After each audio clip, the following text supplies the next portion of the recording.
আদ্রেশ শুভর কাছে আসে, এটা দেখে খুশি হয়ে যায় শুভ আর বলতে থাকে, আমি জানতাম যে তুমি আমার কাছে আসবেই। তখন আদ্রিত শুভকে বলতে থাকে মোহনার জন্য 1 কাপ কফি বানিয়ে দাও, আর এটা আড়াল থেকে মোহনা শুনছিল।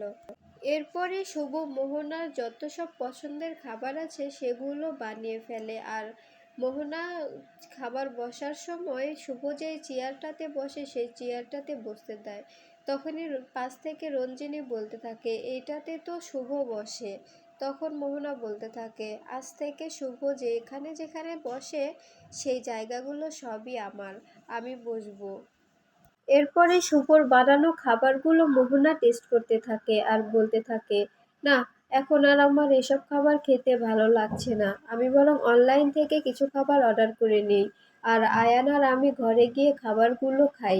চলো আয়ান, আমরা ঘরে যাই। এরপরে পাশ থেকে আদিত্যের ঠাম্মি বলতে থাকে নিজে যেহেতু খাবে না তাহলে ছেলেটাকে খেতে দাও। তখন মোহনা বলতে থাকে এখন থেকে আমার পছন্দ যেটা সেটাই আদ্রিতের পছন্দ, বুঝতে পেরেছেন? তখন পাশ থেকে রূপক বলতে থাকে মেয়েটা কত কষ্ট করে খাবার বানালো, আর তুমি কিনা বাসায় বসে বসে খাবারগুলো অন্নগুলো ধ্বংস করছো। তখন মোহনা বলতে থাকে আমি অন্ন ধ্বংস করছি বলে আপনারা এ বাড়িতে থাকতে পারছেন, বসে বসে খেতে পারছেন। তখন রূপক বলতে থাকে কি বললে, আমি বসে বসে খাই?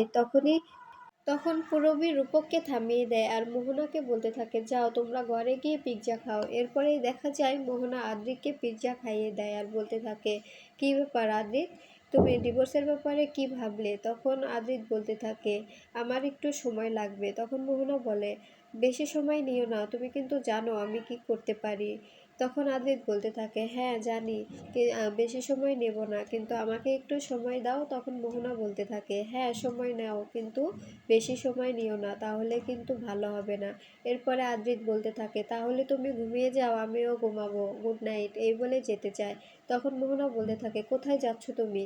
তোমার সাথে তো এটা ডিল হয়নি, তোমার সাথে তো কথা হয়েছিল তুমি আমার সাথেই ঘুমাবে। তখন আদ্রিত বলতে থাকে আমি যদি এখন বাড়ির সবার সামনে তোমার সাথেই ঘুমাই তাহলে সবাই কি ভাববে? তখন মোহনা বলে সবাই কি ভাববে এটা দেখার দায়িত্ব আমার না, আমি এটা ভাবতে চাই না, তুমি আমার সাথে থাকবে আমি তাই জানি। তখন আদিত বলতে থাকে না মোহনা, এভাবে থাকা যায় না, এই বলে আদিত সেখান থেকে চলে যায়। এরপরে সেবন্তীর কাছে এসে বলতে থাকে মা বাবার শরীর কেমন? তখন সেবন্তী বলতে থাকে তোমার বাবার কথা তোমাকে ভাবতে হবে না, তুমি মোহনার কাছে যাও। এরপরে আদিত সেখান থেকে বেরিয়ে আসে আর শুভলক্ষ্মীর কাছে আসে। শুভর কাছে গিয়ে শুভ দরজা ধাক্কাতে থাকে। আদ্রিত শুভর কাছে আসে, তখন শুভ বলতে থাকে এখন কি আমাকে এই ঘরটাও ছেড়ে দিতে হবে? তখন আদ্রিত বলতে থাকে আমি কি তোমাকে বলেছি